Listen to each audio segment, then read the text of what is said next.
One of the things I wanted to bring up, Marcy, is also that you point out that these lawmakers had heightened understanding of this, these members of the Intelligence Committee in many cases. Yeah. Some of them, right, and certainly Dianne Feinstein did. And that they have these security clearances.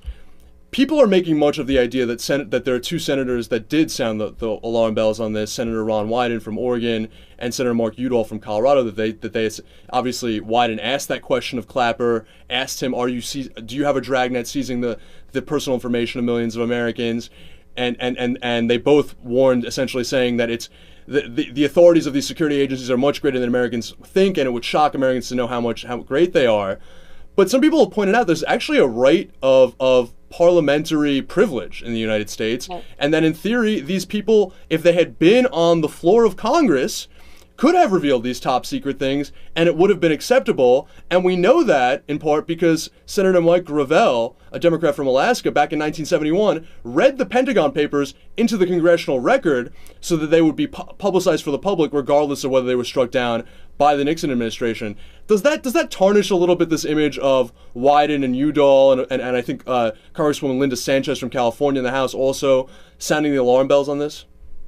Well, and I think it was Loretta, not Linda, but I could be wrong on that. What Sanchez did was basically come out of a briefing this week and say, we've only seen the tip of the iceberg. The people in the House who've been making the same warnings as Wyden and Udall, and also even earlier than that, Russ Feingold, John Conyers, Jerry Nadler, Bobby Scott have all been raising the same kind of warnings on the House side. The issue, though, is whether or not, I mean, let's take Wyden, for example.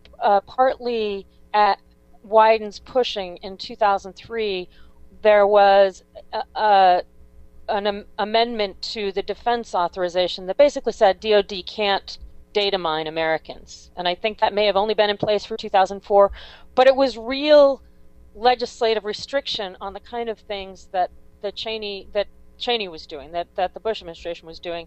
And Wyden has been reasonably successful at pushing these while maintaining his access. Frankly, I was shocked that Dianne Feinstein re-nominated, because the intelligence committees are basically by invite only. And I'm glad that he remains on the Intelligence Committee, because you need to have some people on that committee pushing back. And I think that's the trade-off that members of Congress make. And it's not clear it's a good trade-off.